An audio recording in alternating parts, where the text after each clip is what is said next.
लिंग का साइज कैसे बढ़ाया जाए, वो ऐसी कौन सी दो तरीके हैं जिससे जिन लोगों का लिंग छोटा है, माइक्रो पीनस की शिकायत है, वो लोग इन तरीकों को अपनाकर बड़ी आसानी से अपना लिंग का साइज को बढ़ा सके। और अगर आपको छोटी लिंग के साथ साथ आपको इरेक्टाइल डिस्फंक्शन भी हो रखी है, आपको नापुंसकता इंपोर्टेंसी की भी प्रॉब्लम आ चुका है, तो ये प्रॉब्लम भी जो है इसी के साथ ठीक हो जाए। तो ये एक बहुत ही महत्वपूर्ण वीडियो बनने वाली है, क्योंकि इस वीडियो में मैं ऐसी दो तरीकों के बारे में बताने वाला हूँ जो कि पुरुषों के लिए बहुत ही महत्वपूर्ण है। तो पुरुषों में जो दो मेन समस्याएं देखी जाती है, एक है उनका लिंग का आकार को लेकर, लिंग में पतलापन, छोटापन, सिकुड़न जो होती है, ये एक प्रॉब्लम हो गया। इसके अलावा और एक जो प्रॉब्लम होता है वो है इरेक्टाइल डिस्फंक्शन, यानी लिंग में सही से तनाव का ना आना। अब लिंग में सही से कड़कपन आएगा नहीं तो जाहिर सी बात है कि उसका साइज में कमी आ जाएगा। तो ये जो दो मेन समस्याएं है, इन्हीं दो समस्याओं को ठीक करने के लिए मैं ऐसी दो तरीकों के बारे में बताने वाला हूँ जो कि साइंटिफिकली प्रूवन है। तो मैं डॉक्टर सुप्रदत्ता और आप सभी को फिर से एक बार बहुत बहुत स्वागत करता हूं अपने इस YouTube channel homeo care tips पे। तो जो पहला प्रोसेस है वो है पिनाइल इम्प्लांट। इस तरह की ये जो आप लंबे लंबे सिलेंडर जैसा पाइप देख रहे हैं, ये सिलिकॉन की बनी हुई है। ये जो दो रॉड आप देख रहे हो, ये एक छोटी सी सर्जरी के जरिए आपका लिंग का अंदर, कॉर्पोरा का अंदर डाला जाता है। जहां तक मैं जानता हूं ये एक 30 to 45 मिनट का ऑपरेशन होता है, और जिस दिन आप ऑपरेशन करते हैं उसी दिन जो है आपको डिस्चार्ज भी किया जाता है अस्पताल से। इस प्रोसेस में आपका लिंग का साइज, आपका लिंग की आकार बहुत ही बढ़िया बन जाता है। लिंग की साइज की अगर बात करें तो पिनाइल इम्प्लांट के बाद आपका लिंग का साइज कम से कम 2 से 2.5 इंच तक बढ़ने वाला है। और इरेक्शन की अगर बात करें, जैसा इरेक्शन आप देखना चाहते हो अपना लिंग का, वैसा ही इरेक्शन आपको देखने को मिलेंगे। और इस सर्जरी को करने के बाद कम से कम आपको 15 साल तक इस प्रॉब्लम के लिए कोई भी मेडिसिन आपको खाने की दरकार नहीं पड़ेगी। एक पैसे का मेडिसिन आपको जो है इरेक्टाइल डिस्फंक्शन की प्रॉब्लम के लिए आपको खाने का दरकार पड़ेगी नहीं। जब चाहे, जितना देर तक चाहे, जितने बार चाहे आप सेक्स कर सकते हैं पिनाइल इम्प्लांट करवाने के बाद। दोस्तों ये एक बहुत ही बढ़िया प्रोसेस है और इसमें कोई भी साइड इफेक्ट नहीं होता है,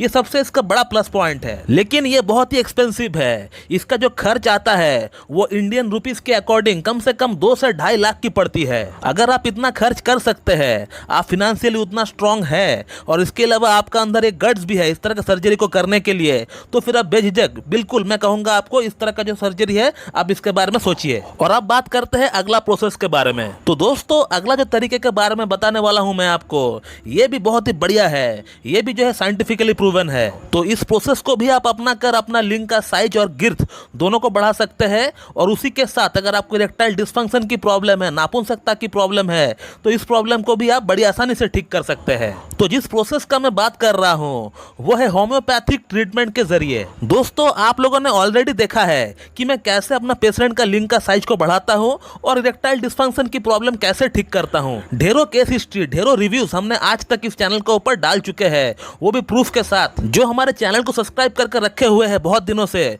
वो लोग जानते ही है, हमें अलग से बोलने का कोई दरकार पड़ता नहीं है उनके लिए। इस चैनल का ऊपर एक केस नाम का प्लेलिस्ट है, उस फोल्डर में, उस प्लेलिस्ट में जो जो वीडियोस है वो सभी पेशेंट रिव्यूज के लिए हमने बनाए हैं, कि जो बंदे हमारे पास ट्रीटमेंट कर रहे हैं वो हमसे ट्रीटमेंट लेकर कितना सेटिस्फाइड फील कर रहे हैं अपने आप को, ये वहां पे आपको देखने को मिलेंगे। आप उस प्लेलिस्ट का कम से कम 5-6 वीडियो भी अगर उठाकर देख लेंगे तो फिर आपको पता चल जाएगा कि वाकई में होम्योपैथी से इस तरह का प्रॉब्लम को ठीक करना कोई बड़ी बात है नहीं। और इरेक्टाइल डिस्फंक्शन की अगर बात करें तो उसका तो मैं हर दिन एक ना एक प्रूफ डालते रहता हूं अपना चैनल का ऊपर। अब बात करते हैं कि आखिरकार हमारा प्रॉब्लम ठीक कैसे होगा, हमारा लिंग का साइज कैसे बढ़ेगा, हमारे इरेक्टाइल डिस्फंक्शन की प्रॉब्लम कैसे ठीक होगा। तो एक चीज जो मैं आप लोगों को हमेशा अपना वीडियोस में बोलते रहता हूं कि होम्योपैथी में कोई भी प्रॉब्लम के लिए कोई फिक्स मेडिसिन आज तक नहीं बनी है। होम्योपैथी में एक ही दवा हजारों डिजीज में काम आती है। सिमिलरली होम्योपैथी में एक डिजीज के लिए हजारों मेडिसिन भी अवेलेबल होती है। आप मेरा इस बात को लिख लीजिए, आपका प्रॉब्लम तभी सॉल्व हो सकता है जब आप किसी क्लासिकल एमडी होम्योपैथ से मीट करके अपना प्रॉब्लम के अकॉर्डिंग ट्रीटमेंट लेंगे, खुद से अपना ट्रीटमेंट कराएंगे, कोई वीडियो देखकर मेडिसिन खाएंगे तो कोई फर्क आपको नहीं पड़ने वाला। छोटी मोटी चीजों के लिए आप होम्योपैथी जो है सेल्फ मेडिकेशन कर सकते हैं, उसमें कोई प्रॉब्लम नहीं है।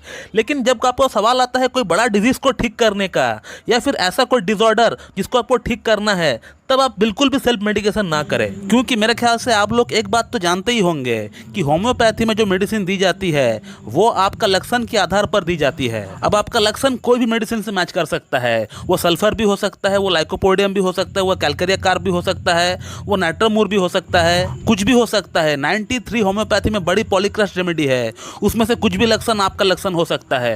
रहा बात लिंग का साइज को लेकर, वो आपका तभी बढ़ सकता है जब आपको कॉन्स्टिट्यूशनल ट्रीटमेंट दिया जाए। कॉन्स्टिट्यूशनल ट्रीटमेंट क्या होता है कि आपका पूरा सिम्टम लिया जाता है, उसमें आपका मेंटल फीलिंग्स देखा जाता है, आपका भूख कैसा है, आपका प्यास कैसा है, आपका सेक्स कैसा है, आपका स्टूल कैसा है, आपको पसीना कैसा छूटता है, आपको गुस्सा आता है कि नहीं, आप हॉट पेशेंट है, आप चिली पेशेंट है, आपको क्या पसंद है, आपको क्या नापसंद है, आपका फैमिली हिस्ट्री क्या है, आपका प्रेजेंट हिस्ट्री क्या है, आपका पास्ट हिस्ट्री क्या है, क्या कोई PQRS कोई पिकुलियर सिम्टम आपका अंदर है। तो ये सभी चीजें जो है हम लोग अकाउंट में अपना लेते हैं। और भी बहुत सारे सवाल होते हैं जो हमसे ट्रीटमेंट लिए हैं वो जानते ही है मैं उनसे किस तरह का सवाल पूछता हूँ। उन सभी क्वेश्चन का आंसर मिलने के बाद मैं उनके लिए एक ही मेडिसिन सेलेक्ट करता हूँ। ऐसा नहीं कि हमने उनसे बात करने के बाद 8-10 दवाइयाँ एक साथ चयन कर लिया। 8-10 दवाइयाँ खिलाने से पेशेंट का प्रॉब्लम सॉल्व नहीं होता है। यहाँ एक ही मेडिसिन को सेलेक्ट करना पड़ेगा आपको।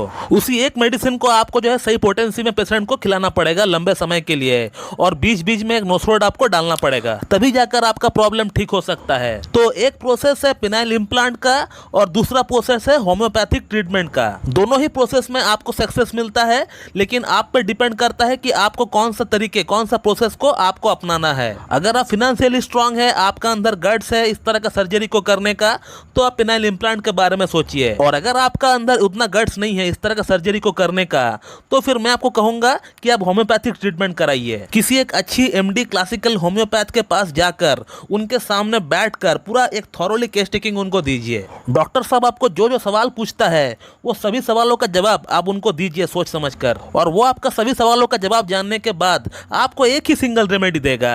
वही रेमेडी से जो है आपका सभी प्रॉब्लम ठीक होने वाला है। तो दोस्तों ये थे 2 तरीके।